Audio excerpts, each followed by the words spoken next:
Hablemos sin censura. Saludo con mucho gusto a nuestra querida Renata Turrent. Renata, te mando un abrazo, ¿cómo estás? Hola, querido Vicente, qué gusto estar por acá, y a todo el auditorio. Toño, también, ¿cómo estás? Qué gusto estar acá.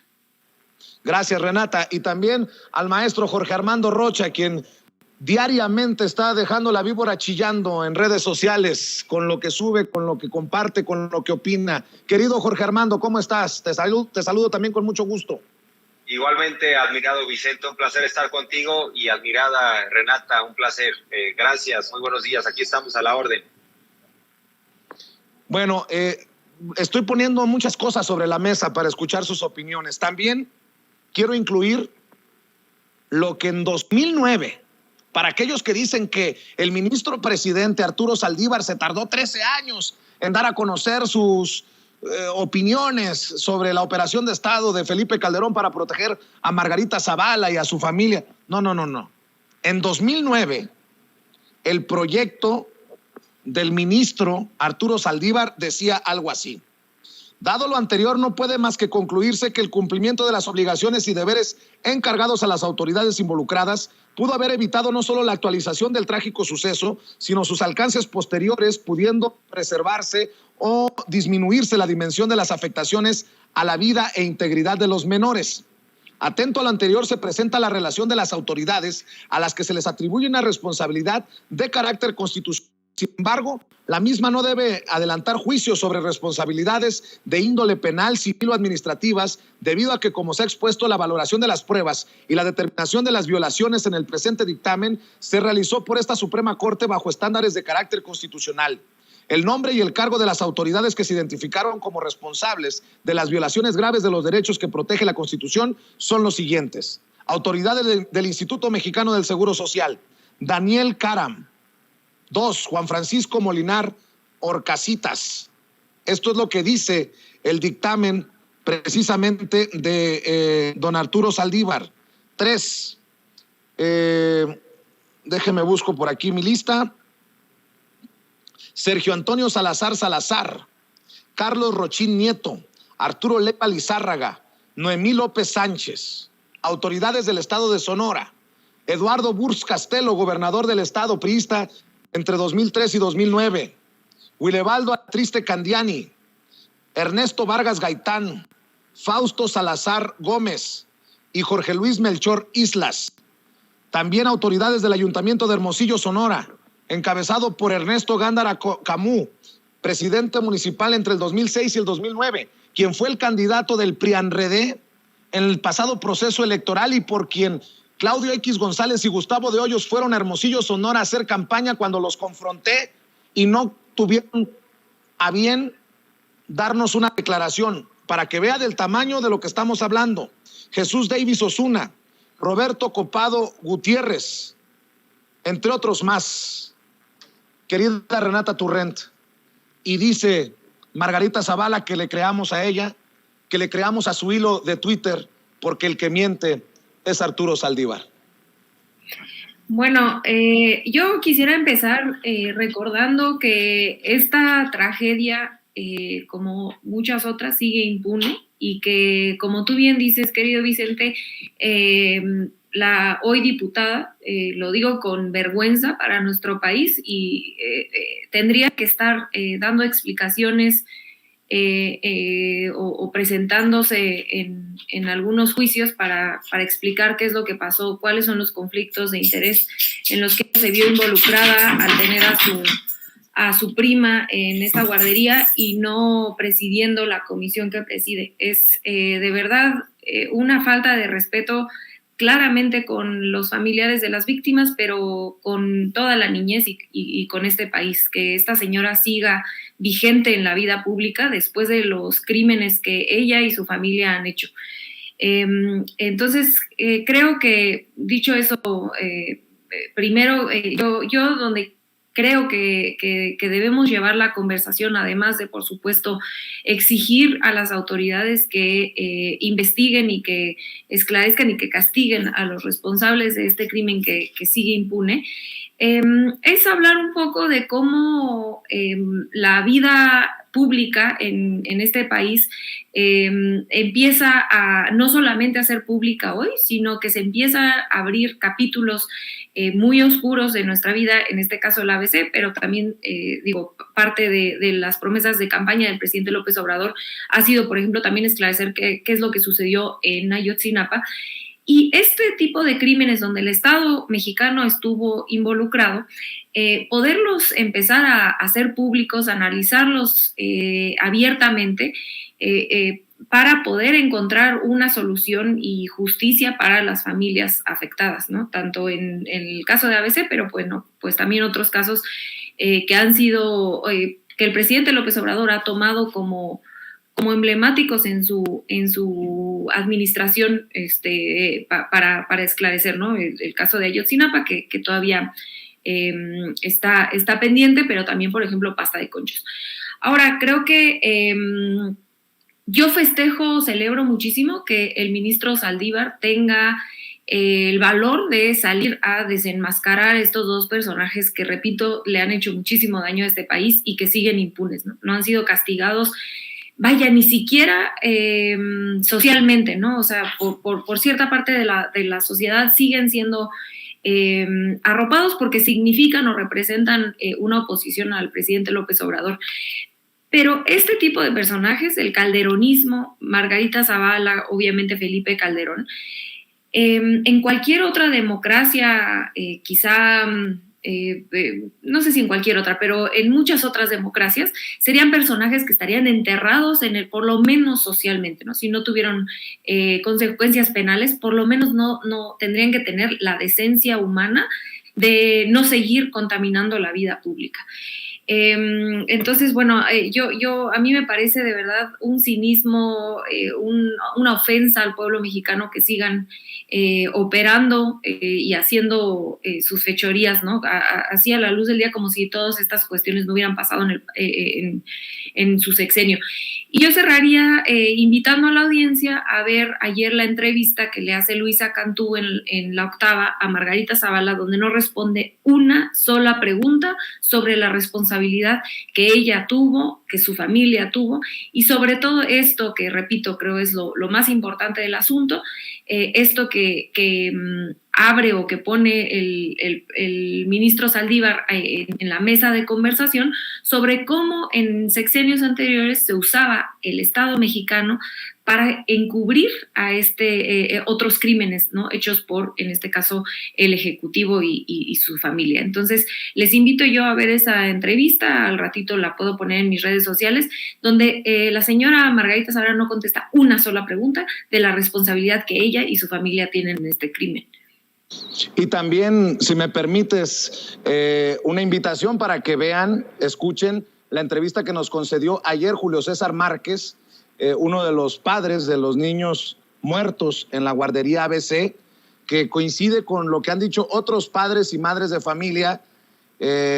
Esclarecedora, reveladora la entrevista. Ahí se las encargo, también está en el canal. Ayer nos concedió esta brutal entrevista para Margarita Zavala, digo brutal, y para Felipe Calderón, quienes, de acuerdo a Julio César Márquez, deberían de sentarse en el banquillo de los acusados, o deberían de ser sentados en el banquillo de los acusados. Y Jorge Armando Rocha, tal vez no por este tema, pero vaya tristeza que me dio ver que Claudio X González anda citando a Carmen Aristegui. Imagínate tú, y lo menciono porque es el hombre que está moviendo muchos de los intereses de Margarita Zavala, de Felipe Calderón y de los que fueron mencionados desde el 2009 por el ministro presidente de la Suprema Corte de Justicia de la Nación, Arturo Saldívar. Dice Claudio X González en un tuit: el país no merece ser envenenado. Estoy de acuerdo, Jorge Armando, no merece ser envenenado ni por comunicadores que tergiversan, ni por periodistas que callan, ni por los López Dóriga que dicen que es una palabra contra la otra y que la audiencia decida. No, apostemos por el periodismo de investigación y vayamos al fondo, mi querido Jorge Armando Rocha. Así es, estimados, tiene razón, porque lo que plantea Claudio X González de el país no merece ser envenenado, pero además se suma a la postura de Carmen Aristegui, pues es precisamente el mundo al revés, porque uno podría decir, a eso se dedica, por ejemplo, Mexicanos contra la Corrupción, quiere envenenar al país con mentiras. O sea, el veneno que es algo que hace daño y que daña a la sociedad, la calumnia, la injuria, simplemente obedecer a grupos de interés políticos y económicos. Eso sí es veneno para la sociedad. Y precisamente ese veneno, esas calumnias, esas mentiras, nos la quieren pasar con una cucharada, le quieren meter un saborizante, le quieren poner un aderezo y quieren que eso lo comamos los ciudadanos sin decir nada. Pero yo creo que cuando Carmen Aristegui, y la retoma Claudio X González, dice el país no merece ser envenenado, se refiere al presidente López Obrador, que el presidente ha dicho Carmen no está con nosotros, simplemente definiendo una postura que tiene el derecho el presidente López Obrador a dar a conocer su punto de vista. Ya será la gente la que diga si está exagerando o si está siendo preciso en el diagnóstico. La gente no es tonta, pero el mensaje que lanza Aristegui es en torno al presidente. Dice, si me critica, está envenenando al país. Tampoco hay que confundir. Una cosa es la opinión, el debate necesario e indispensable en una democracia, y otra es jugar al juego de las mentiras.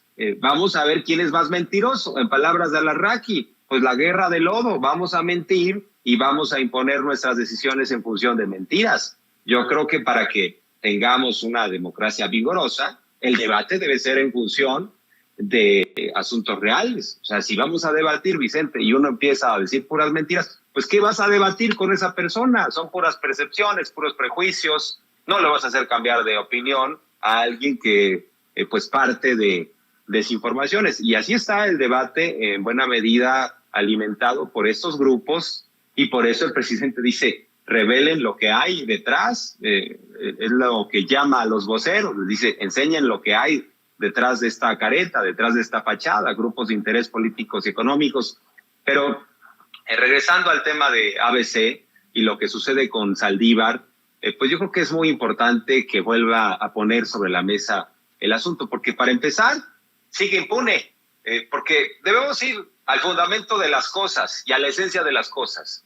La esencia del caso ABC es que el Estado mexicano no privilegió la vida y el cuidado de los niños y de las niñas, privilegió la impunidad. Eso fue lo que sucedió en el sexenio de Felipe Calderón, y también el caso, sobre todo tras las palabras de Saldívar, que tiene razón, ya había él expresado a través de su informe, nada más que no le habían hecho caso en su momento.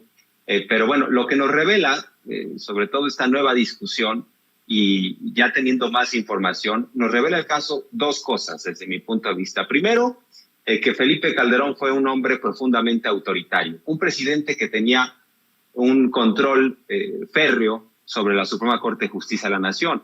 Pudo doblar a todos los ministros menos a 3 de 11 ministros. O sea, díganme si eso no es someter a un poder, porque hoy todos se dan sus baños de republicanos. Todos, me refiero a los conservadores, dicen, no, ¿cómo es posible que Saldívar es un lacayo? El presidente tiene demasiado poder. No, a ver, en la realidad los presidentes mandaban sobre el Poder Judicial. Eso sucedía de forma clásica en el sistema político mexicano. Pero también este caso yo creo que nos revela la hipocresía de la derecha, la utilización de la bandera de los niños para hacer propaganda, porque es ponerlos contra la pared, es exhibir una gran contradicción, Vicente, en estos tiempos en los cuales se le han pasado diciendo, es que los niños con cáncer, que claro que a muchos nos duele y decimos, traigan las medicinas de donde sea. Es el mensaje que ha lanzado el presidente. Hay que cubrir esa necesidad indispensable, pero nos refleja que la derecha ha utilizado la bandera de los niños con cáncer para golpear, o sea, para hacer propaganda. Si realmente les importaran los niños, en el caso ABC no habría impunidad. Y ahí está el informe Saldívar. Claro que no le hicieron caso porque no convenía. Y hubo mucha complicidad de medios de comunicación tradicionales, la radio y la televisión y los impresos, porque muchos ni siquiera se tomaron la molestia de leer el proyecto Saldívar. Imagínate, ni siquiera sus compañeros ministros. ¿Qué dice Saldívar? Que unos ministros lo que hicieron fue nada más leer lo que les mandaron de Los Pinos. ¡Qué vergüenza para esos ministros! Y bueno, pues solo lo acompañaron 2 más, incluyendo a Olga Sánchez Cordero. Lo visitó el secretario de Gobernación para presionarlo, para decir, no te apoyamos para esto, ¿cómo es posible que no salgas con esta traición? Él les respondió diciendo, pues ustedes eligieron a un ministro, no a un empleado, y puso nombre y apellido de responsabilidades. El ministro Saldívar, pero el proyecto pues no le dieron, ¿no?, la oportunidad siquiera de revisarlo, ¿no? Lo desecharon por completo. Nos habla del control de Felipe Calderón. También lo que exhibe Saldívar es impresionante. ¿Cómo es posible que el Poder Ejecutivo tomó a la Suprema Corte de Justicia? Estaban ahí los secretarios de Estado abiertamente presionando a los ministros. Eso es someter a un poder. Eso no es una república. Eso no es una democracia. Eso es lo más cercano a una dictadura que, por cierto, se la pasan diciendo. Es dictador López Obrador, para que vean cómo se las gastaba Felipe Calderón. Y ahora, por ejemplo, Mariana Gómez del Campo, diputada federal del PAN, dice, Saldívar es el lacayo de López Obrador. Bueno, precisamente lo que quería Felipe Calderón era que Saldívar funcionara como su lacayo, pero pudo someter a otros, menos a Saldívar. Entonces, hay muchas contradicciones en todo esto. Nos refleja que cuando estuvieron en el poder fueron muy autoritarios y hoy en día pareciera que no gobernaron, que no fueron corruptos. Quieren hacerle creer, sobre todo a las nuevas generaciones, que ellos fueron muy buenos gobernantes y por eso les molesta mucho hablar del pasado, pero yo creo que no hay que quitar el dedo del renglón. Al final del día, lo más triste del caso ABC es que no hay justicia, es que no podemos hablar, ¿no?, de que vamos a honrar la memoria de las víctimas. ¿Cómo? Si no hay nadie hoy en día en prisión, ahí están señalados los responsables, ahí está la cadena de corrupción, de complicidades. Hay que recordar que esta guardería estaba subrogada y de entrada el modelo pues se privilegiaba la corrupción porque se supone que estaba bajo vigilancia del IMSS, eran grandes negocios, estas guarderías inflaban los padrones, había niños fantasma, pero peor aún, si uno revisa este informe de Saldívar, que es por ahí de más de 400 páginas, ¿qué investigó Saldívar y qué se encontró? Por ejemplo, hay datos ahí escalofriantes. Solo el 60% de guarderías tenían un extinguidor. ¿Cómo es posible que se permitía eso? Solo la mitad de guarderías tenía un programa de protección civil. Es que no les importaba los niños, nunca les han importado los niños, les importaba el negocio. Entonces, si revisamos ese informe detenidamente, nos vamos a encontrar con cosas muy lamentables, y por supuesto que ya lo había dicho Saldívar, nada más que no le hicieron caso, y hay muchos medios cómplices y muchos comunicadores que prefirieron irse con la versión oficial y se acabó. A ver, mándenos el boletín de Los Pinos y así le vamos a hacer lo que diga Felipe Calderón. Pero bueno, ya me extendí. No, esto es importante, Jorge Armando, y creo que también debemos combatir esa narrativa como la que llevó un día a Palacio Nacional Jorge Ramos, el señalado por el presidente que debe de aclarar sus dineros y de dónde recibe. Jorge Ramos, el conductor estrella de Univisión, no sé si recuerdan que en algún momento dijo, pero eso ya pasó hace mucho tiempo.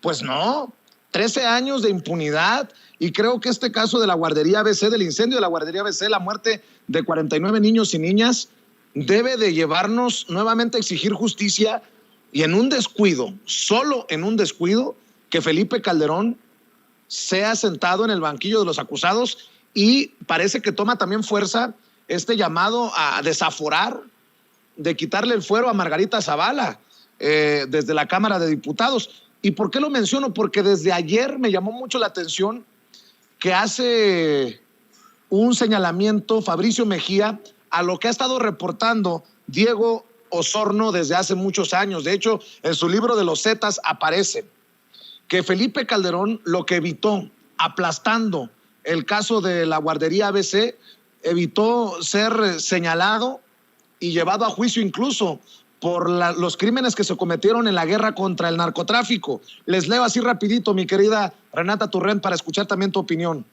Si el informe ABC del ministro Arturo Saldívar no hubiera sido aplastado con la maquinaria oficial, Felipe Calderón podría haber sido enjuiciado por el asesinato de los estudiantes del TEC de Monterrey, entre muchos otros crímenes atribuidos a soldados rasos.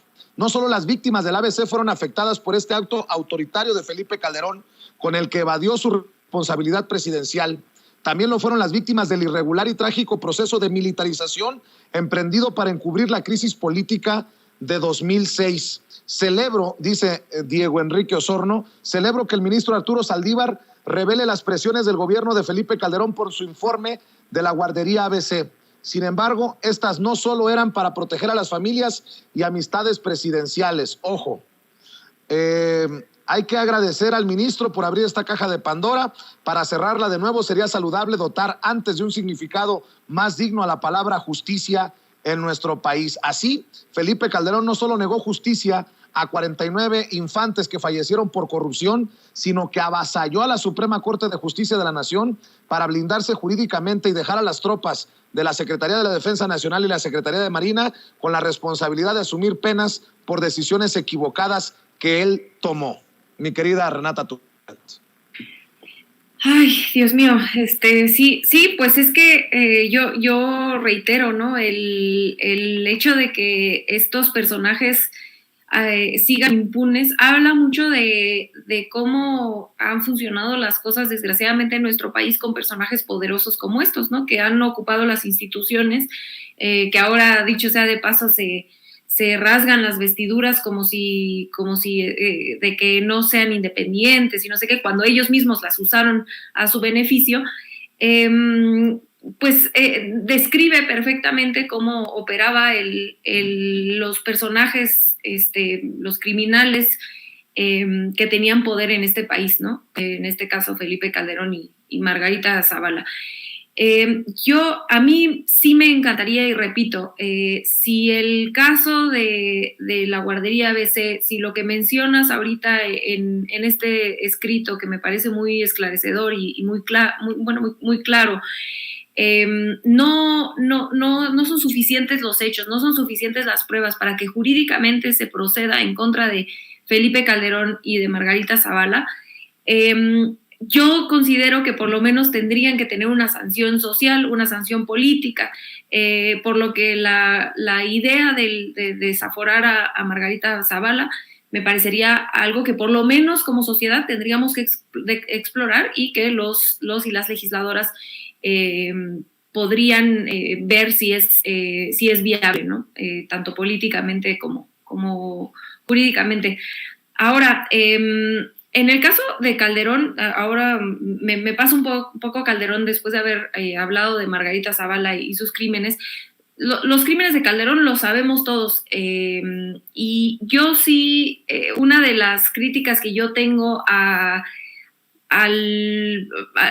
gobierno actual es que creo que se debió haber usado de mejor manera la consulta popular, y no solamente al gobierno, no es una crítica únicamente al Poder Ejecutivo, ¿no?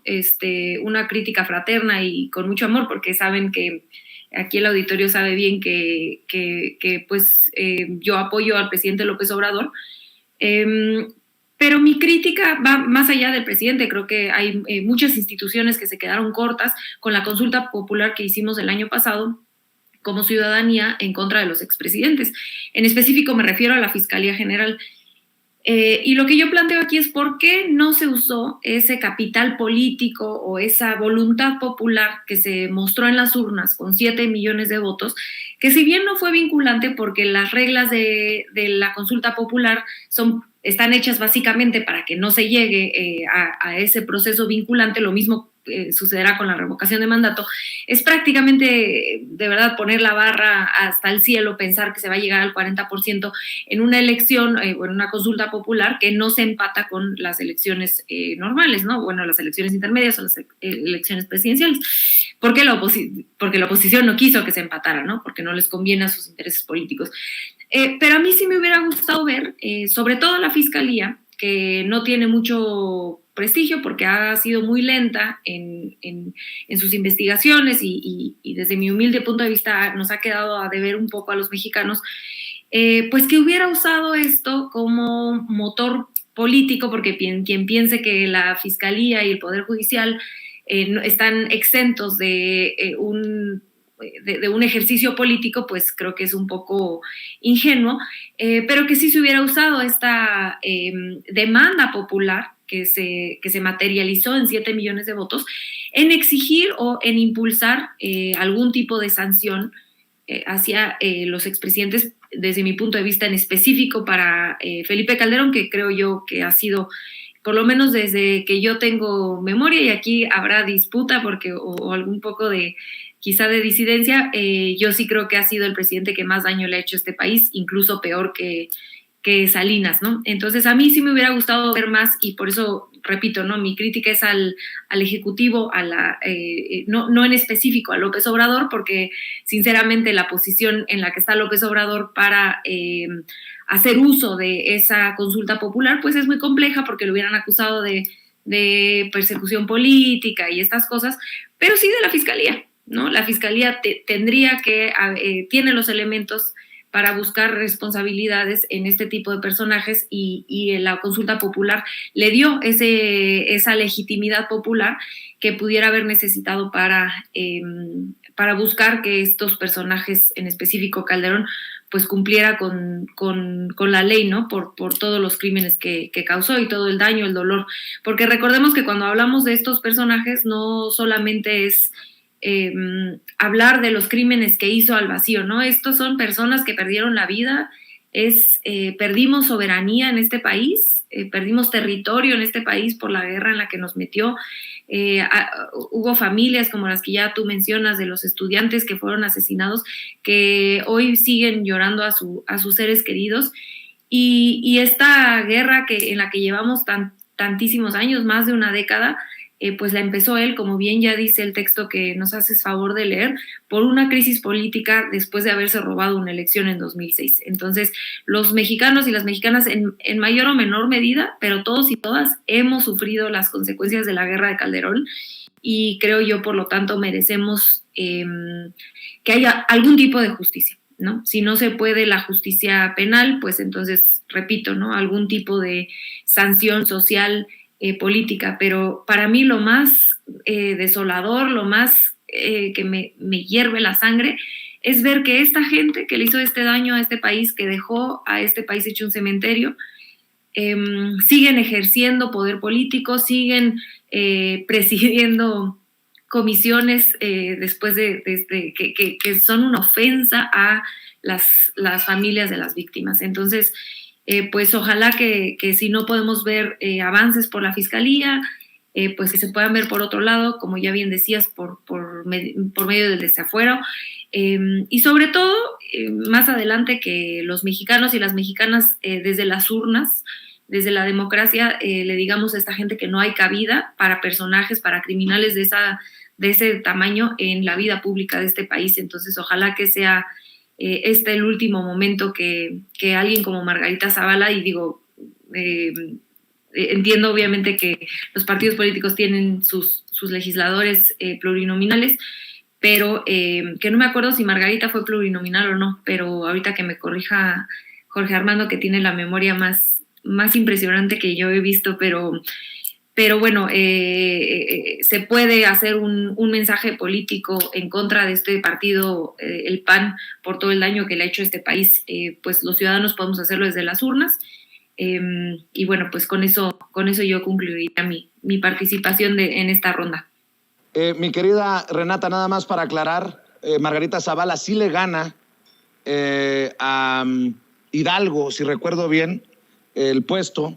O sea, la gente sí votó por Margarita Zavala, no es una diputada plurinominal, y que me corrijan si estoy equivocado, Jorge Armando Rocha y mis compañeros de producción. No, pero sí tienes razón, porque además ganó por un montón de votos en su distrito, ya me acordé, ganó por un montón de votos, que es una vergüenza, ¿no? Sí, tristemente le gana a Javier Hidalgo, el exdiputado de Morena, y ya sabemos la historia. Por lo que has dicho, y grábenme por favor con esto, por lo que ha dicho Renata Turrent, que es una crítica constructiva y con mucho cariño y mucho respeto, yo voy a decir, para que quede en los archivos, Para aquellos que nos dicen, a mí, cromasables, perdóname por las expresiones que voy a usar, Renata, cromasables de López Obrador, lamezuelas, lustrador de botas, neochayotero, peje zombie, todo lo que nos han dicho. Muy respetuosamente, digo, precisamente por los niveles de perversidad que destapa con sus dichos el hoy presidente el ministro presidente de la Suprema Corte de Justicia de la Nación, Arturo Saldívar, y porque el presidente Andrés Manuel López Obrador dice en la mañanera ¿qué le cree a Arturo Saldívar? Es que considero un error que el presidente Andrés Manuel López Obrador en su momento haya dicho que iba a votar en contra del juicio de los expresidentes. Fíjense lo que estoy diciendo, y lo he sostenido siempre. Crítica constructiva. Yo sigo creyendo que se necesitó que el presidente dijera que estaba del lado del pueblo, porque el pueblo pedía juicio a los expresidentes en esa consulta, y el presidente dijo que iba a votar en contra. Por el nivel de perversidad destapado por Arturo Saldívar, creo que el presidente se equivocó. Y ojo con lo que voy a mencionar para escuchar también a Jorge Armando Rocha. Creo que el presidente se equivoca con el nombramiento de Claudia Pavlovich como cónsul en Barcelona. Se lo dije en aquella mañanera en Hermosillo, Sonora. Me criticaron porque dicen que cómo voy a saber yo más que el presidente. Todo lo que me han dicho. Pero respetuosamente creo que hoy tengo más elementos para decir, señor presidente, hay que replantear el nombramiento de Claudia Pavlovich, la exgobernadora priista de Sonora, como cónsul de Barcelona. ¿Por qué? El 29 de enero pasado, Diego Osorno, ya que estoy haciendo mención de Diego Osorno, escribió en su columna en el periódico Milenio: Claudia Pavlovich fue gobernadora de Sonora sin haber hecho nunca nada trascendental ante una de las mayores tragedias infantiles que ha sufrido el país, el caso de la guardería ABC. Si el presidente, y creo que lo vi muy conmovido, muy comprometido con llegar a la justicia en el caso de la guardería ABC, el incendio de la guardería ABC,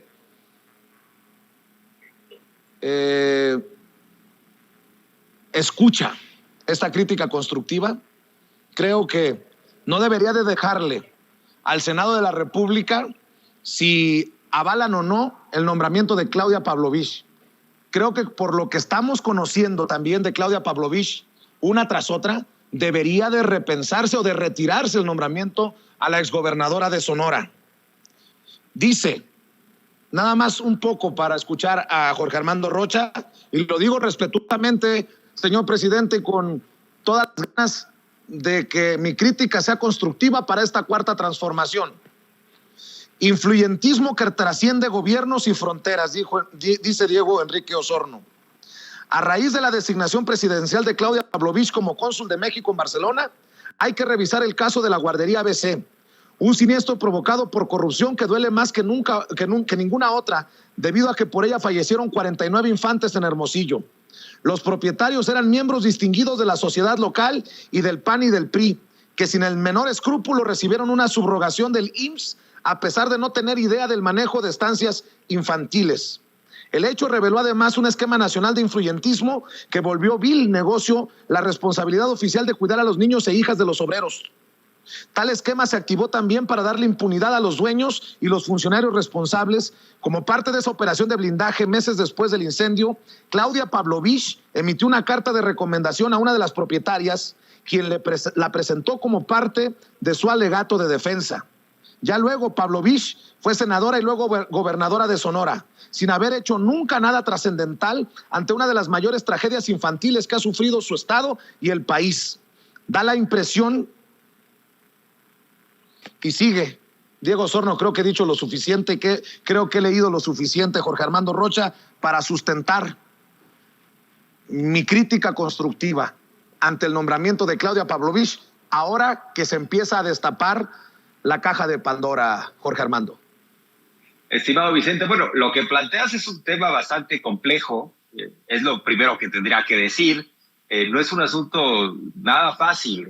Además, el presidente López Obrador ha tomado decisiones con la información que posee y vamos a partir del supuesto que tiene mejor y más información que nosotros, sobre todo cuando se trata de estos casos en particular. O de plano, quizá también esto tiene que ver con su estrategia. Pero esto que estás planteando es fascinante y podríamos verlo en diversos planos y podríamos meternos desde diversas perspectivas, tratar de, sobre todo, resaltar qué lógica hay detrás del presidente. Vale la pena encontrarle la lógica a estos nombramientos, encontrar la lógica detrás de esta posición en donde dice yo ya no quiero, voy a votar en contra del juicio a los expresidentes, no quiero entrar a ese esquema. Y es muy interesante. Por un lado, déjame comenzar con el tema del juicio a los expresidentes, porque en efecto, yo voté en favor del juicio a los expresidentes como ciudadano, porque además me considero de izquierda, y esa es una de las premisas de la izquierda.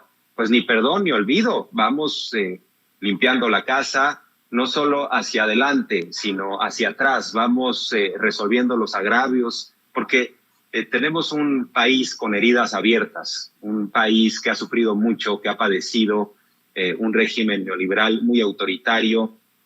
Ha habido una serie de casos que nos han marcado. Y en ese sentido, pues nosotros decimos sí al juicio. Él lo ve como autoridad y yo creo que lo ve con un sentido práctico, ese tema en particular. ¿Por qué razón? Porque ¿con qué instrumentos cuenta el presidente? Claro que es un presidente fuerte, pero si analizamos, por ejemplo, al Poder Judicial, sigue estando carcomido por corrupción. Si analizamos las conexiones vigentes entre políticos, digamos, del viejo régimen y jueces en la actualidad, si también vemos estas vertientes que hay con la PGR, hay que recordar, por ejemplo, que todavía ya en funciones el secretario Alfonso Durazo, el secretario de Seguridad Pública Federal, pues el presidente ya después de un año le pidió que siguiera limpiando la Policía Federal de las herencias de García Luna. Todavía había algunos enquistados, ¿no? O sea, todavía existían cuerpos policiales de García Luna. Entonces, yo creo que ya cuando estás en el puesto de presidente, te vas por la línea práctica, es cuánto tiempo me va a costar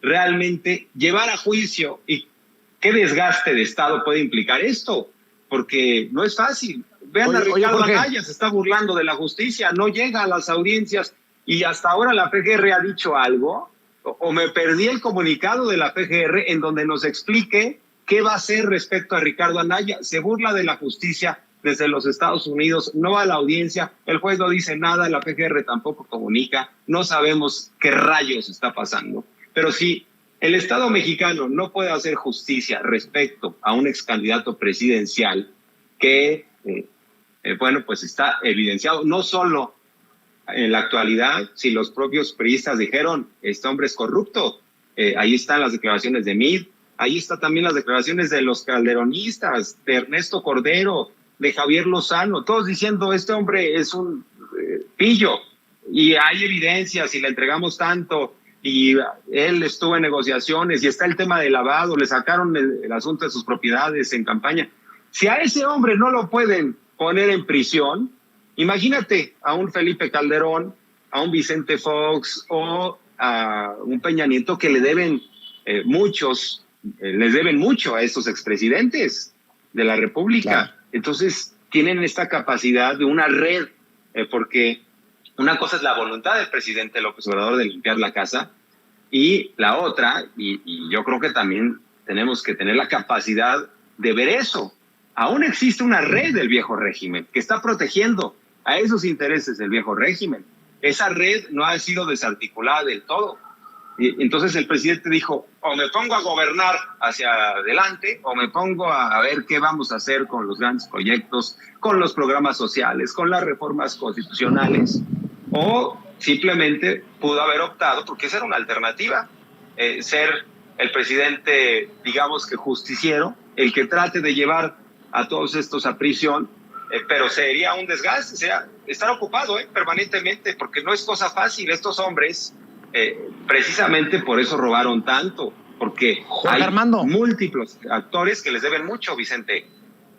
Perdón que te interrumpa, pero nuestra querida Renata Turrent tiene que salir corriendo en estos momentos.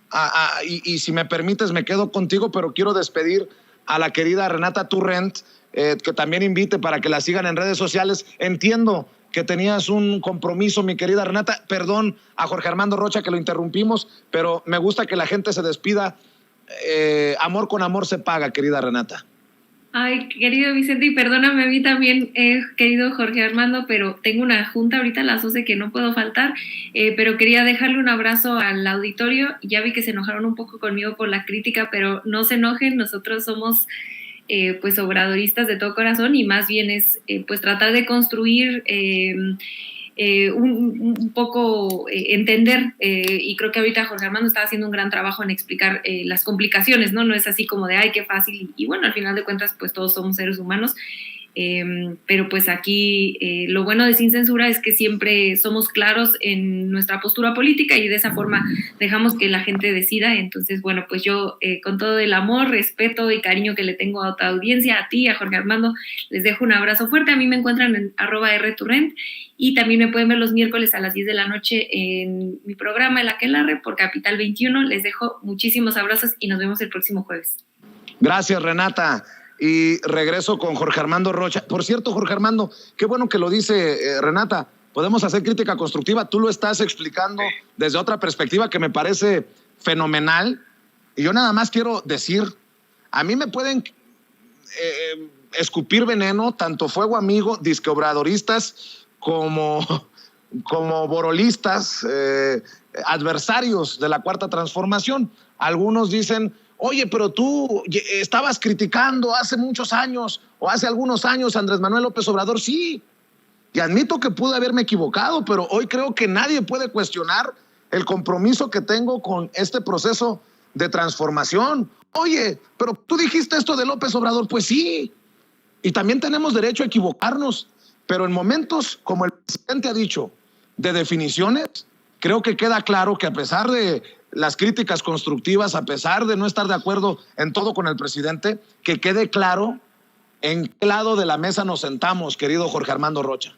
Así es, eso es la razón, y en esos momentos en donde hay mucha presión, en donde hay amenazas abiertas, estimado Vicente, ahí está la lista de Claudio X González. No tengo la menor duda que estás en la lista de Claudio X González. No tengo la menor duda que también estoy en esa lista. ¿Qué implicaciones podría tener eso, Vicente? Obviamente, pues no nos da miedo, pero imagínense que regresaran los del viejo régimen, que regresara el grupo de Claudio X González y nosotros estaríamos ya marcados, Estamos en esa lista y al costo que sea. Y no somos Loret, no estamos hablando de dinero, estamos hablando de voluntad, estamos hablando de principios, de forma de ver la vida. Entonces, estamos asumiendo un costo, Nada más para que quede claro, Vicente, acompañando tus palabras, porque algunos dirán, ay, te subes por conveniencia o solo será un rato y vas a traicionar. No, aquí se trata de convicciones. Y primero uno pone sus convicciones y a partir de ahí dice que venga lo siguiente. Pero claramente lo que observamos muchos es un país en tensión permanente. O sea, de un lado están unos jalando la soga hacia una parte, hacia una zona, y del otro lado otros. Y ahí están los comunicadores de la derecha diciendo vamos a regresar a lo mismo y no importa lo que suceda con el país, lo que más nos impacta es el bolsillo. Entonces no nos importa que llegue un ladrón como Ricardo Anaya, siempre y cuando obedezca a nuestros intereses y nos vaya bien.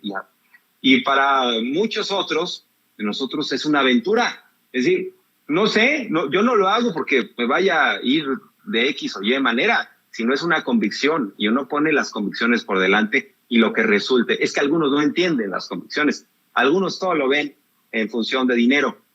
Pero déjame regresar a la parte en donde planteas esto, Vicente, sobre Pavlovich y estas decisiones de López Obrador. Bueno, sin duda, el presidente se ha equivocado en algunas decisiones, incluso lo ha reconocido, y tenemos que tener esa capacidad, debemos tener esa capacidad de reconocer que ha habido errores, porque no hay gobierno perfecto, pero sí hay una voluntad de limpiar la casa, y bueno, pues me parece también que lo que está observando López Obrador claramente es el 24, y está siendo muy práctico respecto al 24, y ahí se enmarca la decisión de Pavlovich, porque es arrancarle a los jugadores y jugadoras de la oposición que no son menores, porque ella fue gobernadora, y por eso invita a todos los gobernadores de oposición que quieran sumarse al proyecto, porque sabe que es mandar mensajes al grupo de Claudio X González diciendo, ya ven,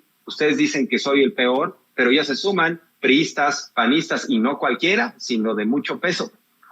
Se equivocó López Obrador con Lili Téllez, ya lo reconoció públicamente, estimado Vicente, me equivoqué. De alguna manera lo hace de forma, digamos, diplomática, no tan frontal, pero dice, bueno, me pude haber equivocado. No, claramente está aceptando el error, pero también, ¿qué observó en la antesala de 2018? Necesitamos mandar un mensaje de inclusión, incorporar a otras figuras, y en ese sentido puede ser que le ayudó para que su mensaje fuera más amplio, pero pues se equivocó porque se echó un alacrán encima, estimado Vicente. Si hubiera tenido la información suficiente para entender a quién estaba sumando al proyecto, quizá no lo hubiera hecho. Yo creo que también, denme un segundo, no sé si me siga viendo, creo que se cortó un instante. Ahora, ¿sí? Ya retomo, perdón. Entonces, yo creo que en el caso de Lili Téllez claramente se equivocó. Puede ser que en unos años, Vicente, la historia te dé la razón respecto a Pavlovich, y pues es muy seguro que será así. Y tú dirás, ya ven, yo les dije, ya traicionó. Pero a lo mejor le funcionó al presidente para los mensajes, para el tema de ampliar a la 4T el paraguas. Es lo que veo, claramente una estrategia al incorporar a estos gobernadores o exgobernadores, que claro que varios tienen unos antecedentes que uno dice, caray, pero también debería haber, ¿no?, ciertos límites. Una cosa es que te hayan criticado por ciertas decisiones, y otra cosa es que seas un ladrón o una ladrona y que simplemente por un asunto práctico ya te sumes a un movimiento. Pero estoy tratando de entender por qué toma estas decisiones el presidente, y como no es ingenuo y como es estratega, lo que él quiere en estos momentos, desde mi punto de vista, es mostrar la debilidad de este discurso opositor, porque ellos presumen más de lo que tienen, estimado Vicente. Dicen, PRI, PAN, PRD unidos, y la sociedad civil, o sea, pero es una fachada, se están inventando una fachada grande, pero hueca. Entonces, creo que el presidente lo que ha procurado hacer al invitar a estos exgobernadores de oposición es precisamente demostrarles que no es un mal gobernante, que él puede sumar apoyos incluso de esos partidos. Ya invitó a Carlos Joaquín, es probable que se sume, y también es probable que le encuentren cosas, pero yo creo que ahí sí está privilegiando el interés superior. ¿Y cuál sería el interés superior? Que siga la 4T con sus tropiezos, con sus problemas, pero que garantice la continuidad de algo que se ha cimentado y que no sea un accidente en la historia neoliberal, porque regresar a ese régimen que está ahí, que está velando armas, están preparando su ejército para regresar con más fuerza. Y ahora sí, ¿de qué trataría esto, Vicente? Ya quiero pensar cómo regresarían y con qué ganas de arraigar algo que sería absolutamente nocivo. Pero nada más es importante subrayar el tema, Vicente, tu valentía, tu honestidad, tu capacidad crítica, tu trabajo y el costo que estás asumiendo, así como varios de nosotros que sabemos que estamos expuestos, porque todos los días nos dicen que somos chayoteros, que el presidente nos financia, que Jesús Ramírez nos dice qué decir, qué no decir. Como señalas, hay fuego amigo y enemigo. Uno nunca le va a dar gusto a todos. Incluso hay quienes son demasiado obradoristas para ellos o demasiado radicales que dicen, no, a ti ya te encontré ahí algo que no me gusta y entonces eres igual que Loret. Bueno, pues también sigue tu camino si piensas eso. Uno no es moneda de oro y uno no puede estarle cayendo bien a todo el mundo. Uno tiene que ser auténtico y en función de las convicciones, pero estamos asumiendo un riesgo y el riesgo es no saber qué pueda pasar porque ellos son muy autoritarios. Ya vimos cómo operaba Calderón las cosas, ya vimos cómo Peña Nieto. Y no estamos jugando a la casa de las muñecas, estimado Vicente. Esto podría tener consecuencias y claro que nos están marcando y claro que nos están vigilando porque en el fondo son muy autoritarios, muy corruptos y les interesa regresar al poder para saquear y van a tratar de limpiar a toda la oposición y a todas las voces que no concuerden con esa lógica, estimado Vicente. Así es, Jorge Armando. Déjame agregarle a esto que estás mencionando. Por ejemplo, Heriberto Toledo escribe, ¿será que aplicaste que si hablo de AMLO me caen superchats? Bueno, y eso es, digamos, algún delito, algún crimen. Solo pregunto, ¿no? Dice, ¿por qué siempre dice, conste que yo no defiendo y pides fuera máscaras a los demás, pero no lo hacen igual ni Toño ni tú? A ver, ¿ustedes entienden cuánto dinero están soltando los del otro bando? ¿Ustedes creen que anduviéramos pidiendo superchats y apoyo económico y que nos vean para que generen ingresos de YouTube? ¿No se enteraron que Loretito se metió 35 millones de pesos el 2021? ¿No han entendido lo que dice el presidente cuando que hay personajes que ganan mucho más que Loretito por golpear al gobierno, por golpear a López Obrador, por ser mercenarios? ¿Qué parte no han entendido? Miren, obviamente lo tomo personal porque sacan críticas de su servidor a López Obrador que por los tweets del béisbol y de hace muchos años, de hace algunos años. Y me dicen que yo soy parte del golpe blando contra López Obrador porque no soy lo suficientemente obradorista, de acuerdo a los jueces que hay por ahí en redes sociales. Hace algunos años, por lo menos desde el 2017, 2018, si no es que antes, quedó evidenciado que yo nunca le pediría votar por el PRI, después de mis críticas inventadas de madre a Peña Nieto, menos al PAN por todo lo que estamos hablando. Si ha habido críticas y me he equivocado, pues soy ser humano, hombre, y tengo la humildad para reconocer cuando me equivoco. Pero de ahí a decir que soy parte de esos que golpean, por favor, deténganse tantito. Y que lo hago por dinero, por favor. Si estamos hablando de millones de los Loret, de los López Dóriga, por eso el presidente insiste en que transparenten los Jorge Ramos, los Krause.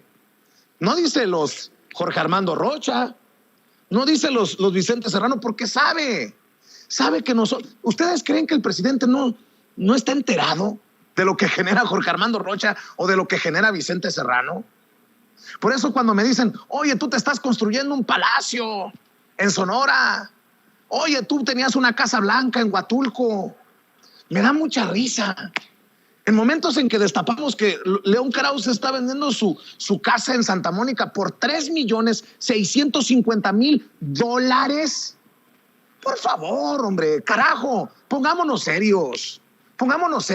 Además, creo que queda claro que no es lo mismo haber criticado cosas, incluso haber calabaceado, habernos equivocado en algún momento en una crítica para López Obrador y después definirnos por este proyecto a ir al revés, como los traidores que hemos señalado, como las Lili Telles que llegaron por Morena y hoy están en el PAN. No es lo mismo haber sido críticos, insisto, y hoy saber de qué lado de la mesa nos sentamos, a llegar gracias a López Obrador y después voltear banderas. Perdón por haberme tomado este tiempo, pero ya que puso algunos también detalles sobre la mesa Jorge Armando Rocha, me parece sensacional y me parece perfecto, porque yo no le tengo miedo a decir me equivoqué, yo no tengo miedo a decir me sostengo, como me he sostenido en algunas críticas al presidente, pero Eso es lo fascinante de un espacio como Sin Censura, carajo. Ya veo esfuerzos mandándole videos de mis críticas a López Obrador, hasta a Beatriz Gutiérrez Müller, lo he visto. ¿Y saben qué? Qué bueno, para que en esta transparencia todos nos quitemos las máscaras y en la humildad aceptemos cuando nos equivocamos y reconozcamos lo que tengamos que reconocer. Por eso, mi querido Jorge Armando, déjame cerrar con este tema. El reto que hizo nuevamente el presidente Andrés Manuel López Obrador en la mañanera a los Krause, a los Ramos, a los López Dóriga y hasta las Aristegis, que transparenten. Y en eso, pues, aunque haya cosas que se tengan que asumir, costos que se tengan que asumir, consecuencias, pues yo estoy a favor de la transparencia. Ahí después les hago un tour por mi gran mansión que están sacando en redes sociales. Por cierto, con mucho respeto, y no quiero abaratar el debate que me parece fascinante, pues que de entrada ya empiecen a chingar a su madre, esos que quieren envenenar las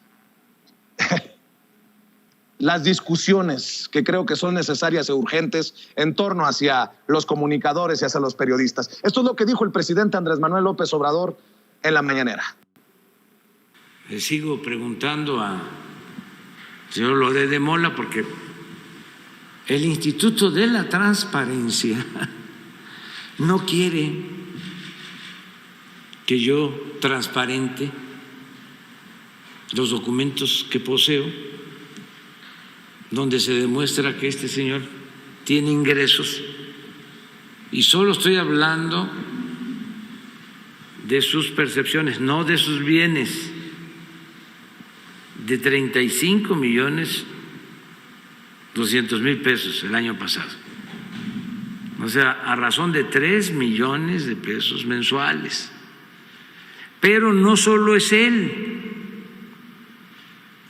Hay otros famosos que se dedican a lo mismo, a lo mejor no tan burdos, más sutiles,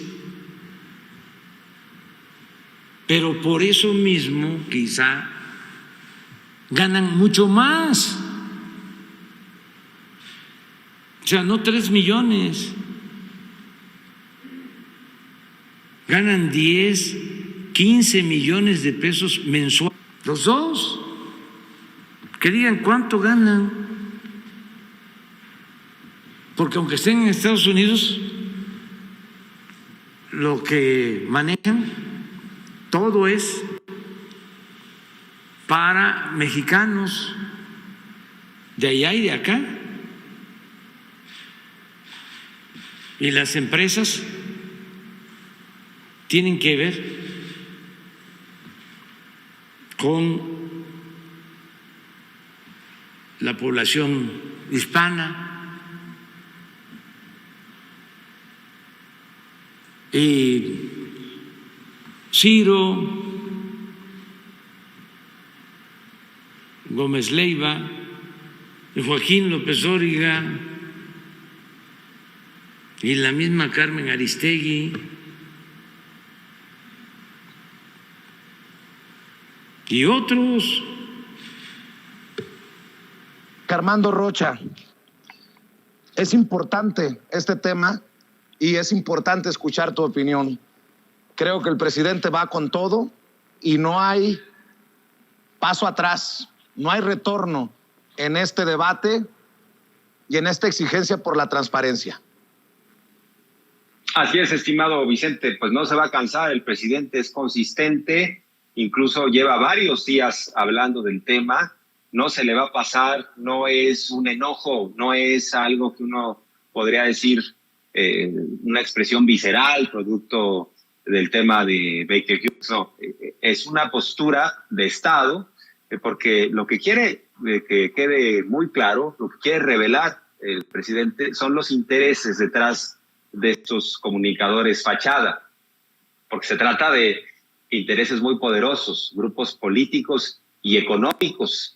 Y bueno, pues el presidente López Obrador, desde mi punto de vista, ha sido en estos momentos definitorio en su punto de vista.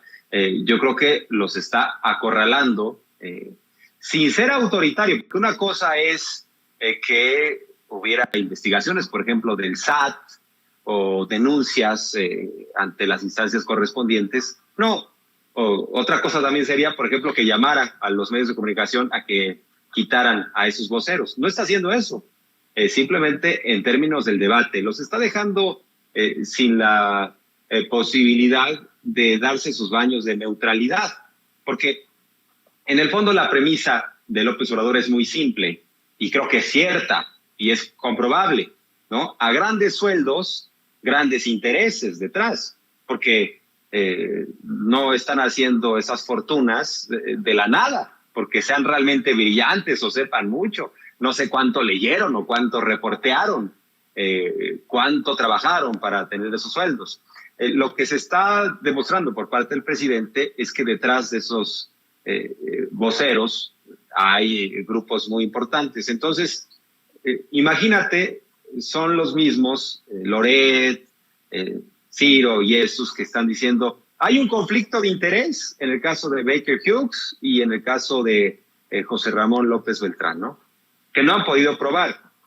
Lo que sí podemos probar hasta ahora es que estos comunicadores que sentencian tienen un conflicto de interés, Vicente, y eso es lo que está mostrando el presidente, porque trabajan para grupos económicos y políticos que generan millones de pesos y que además en buena medida tienen contratos con ciertos estados y son financiados con dinero del erario, o sea, con dinero de todos. Entonces, estos comunicadores que sentencian y que se han lanzado en contra del presidente deberían revelarnos su conflicto de interés y decir, a ver, yo trabajo para tal empresa, que a su vez esta empresa tiene vinculación con tal gobierno y recibe tales contratos y además tiene negocios en otro rubro relacionados con tal asunto y estamos interesados en que el grupo obtenga un permiso o una concesión de Estado y por eso golpeamos. O sea, deberían de ser transparentes, pero ellos no son transparentes. Insisto, en todo caso, si hoy pudiéramos hablar de un conflicto de interés, es de los comunicadores que hoy están grite y grite todo el día que hay un conflicto de interés. Loret lo ha dicho claramente, hay conflicto de interés en el asunto de Pemex. Bueno, a ver, Loret hoy en día vive bajo un conflicto de interés porque no es imparcial, se da sus baños de pureza, pero está trabajando para Roberto Madrazo y su familia. ¿Eso no es un conflicto de interés, Vicente? Y esa es la diferencia también que debemos de marcar ante la audiencia, porque detrás de Vicente Serrano, pues no está Roberto Madrazo, no tiene un padrino ahí que le esté diciendo que sí, que no. En mi caso, pues tampoco. No es que estemos obedeciendo a intereses políticos y económicos y a la mera hora que queramos darnos un baño de neutralidad y de imparcialidad, pero estamos sobre alguien y con un propósito comercial. Ese es el tema de fondo también y lo que exhibe el presidente. Hay propósitos comerciales de estos voceros y hay propósitos también de obtener espacios de poder. O sea, es poder y dinero lo que hay detrás. Es una intención en ese sentido. No es una búsqueda de la verdad, no es periodismo, es manipulación.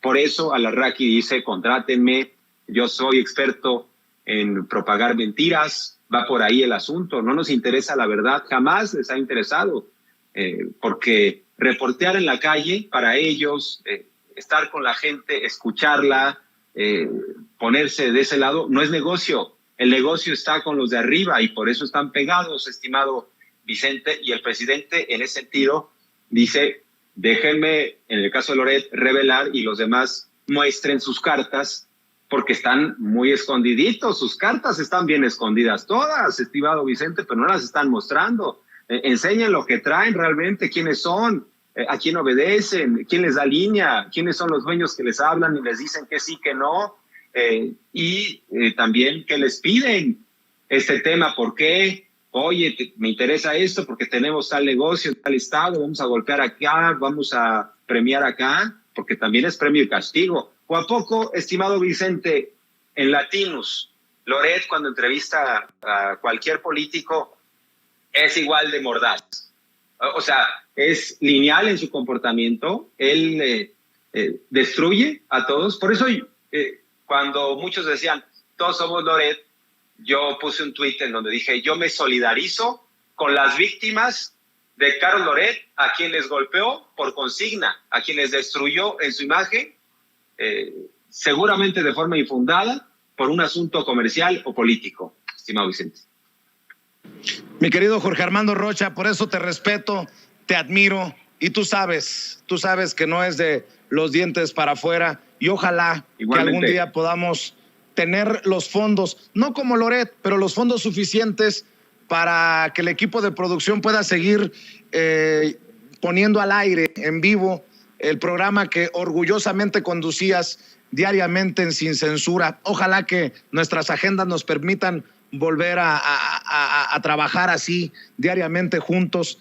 Y bueno, pues ojalá que también siga el éxito en tus cuentas, en tu cuenta de Twitter y en tu canal de YouTube. Y precisamente me gustaría cerrar invitando a la audiencia de Sin Censura para que se suscriba a tu canal y para que te siga en Twitter, en donde dejas la víbora chillando, querido Jorge Armando.